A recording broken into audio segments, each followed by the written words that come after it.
Hi, my name is Shane Hatch, and this is my discussion post. The first question that I will be answering today in this discussion post is describe two dialectical tensions at work in your relationships and label and explain the strategies you use to deal with them. One thing that I struggle with specifically is rational dialects. So for me, I contradict myself somewhat often, not purposefully, but it's one of those things where it's like, for me, whether this be a relationship or a friendship, I really, really love hanging out with them, but I equally like having my space. I like to do things, but I like to have boundaries. And so it can get a little confusing for some in relationships with me because I want two things that contradict each other on some level, but make sense, but they're two separate topics, and if you put them together, they don't really work. Another thing in relationships is I like predictability. When I want to date somebody, or if I find a partner, or even a friendship, I figure out the way that they work, how they do things, and how their minds think and process situations, and how they react to situations. And I specifically test people to make sure that they're not going to hurt me emotionally, or I know how they're going to respond if I do something of that nature.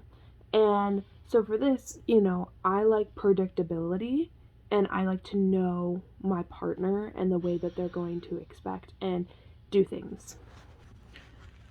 Sometimes, for the second question, is how does understanding the nature of dialectical tensions affect your perception of conflict in relationships? Well, for me, sometimes it can cause some tension in my relationships because of the fact that I know how they're going to respond, and I can kind of not manipulate, I wouldn't use that word, but it's kind of like I know how to play with those. My dog. Sorry about that. My dog decided to turn on the TV. Is that I can predict when a conflict's going to happen, and sometimes I'll do things to avoid a conflict, even though it's better to communicate what's going on and have them be upset or be hurt, or for me to be upset or be hurt and to just deal with it than trying to avoid the situation. Another thing is that for me, relational tension, specifically like how I said before,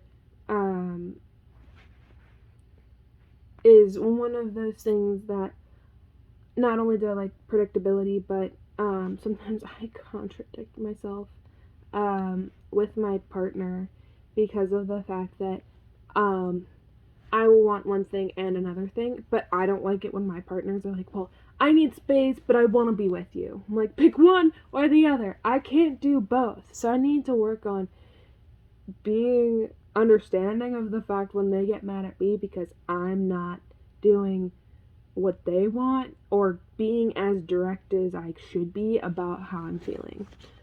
The next question I'm going to answer is how do your relationships change when you are communicating face to face versus a virtual platform?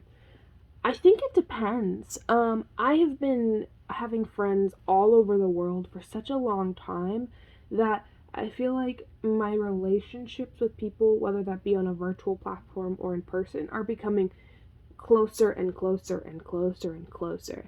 Where when I was younger, I would say that it was more of this big divide between virtual and face to face.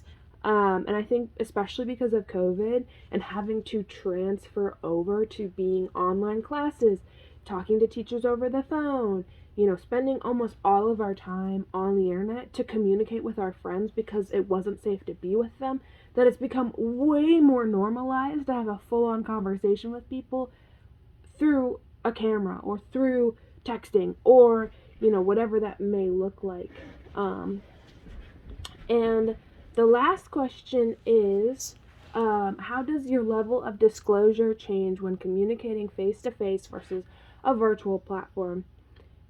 Well, this is kind of interesting for me. I find it easier to talk about things that I'm not super comfortable over virtual platforms because I'm not looking at them or waiting for them to judge me or whatever, and I can type out what I'm trying to say slowly and go back through it and make sure it's exactly what I wanted to say. Where sometimes when I'm talking to another party, it doesn't come out in the right way or in the right words, and then things get confused, and then I feel stupid because I got the wrong idea or made it come across as the wrong idea when I was like, I'm not trying to say that. It just was how it came out. I'm sorry. Ah. So, in some ways, it's helpful to talk about things that I'm not super comfortable about when I'm unsure of how my partner's going to react. Instead of seeing their reaction and being afraid of their reaction, it's easier just to type it. But I have a better connection with people when I'm face to face and able to see the way that they're responding and their emotional response and their physical response and everything in between. And this is my discussion post for week 12. Bye.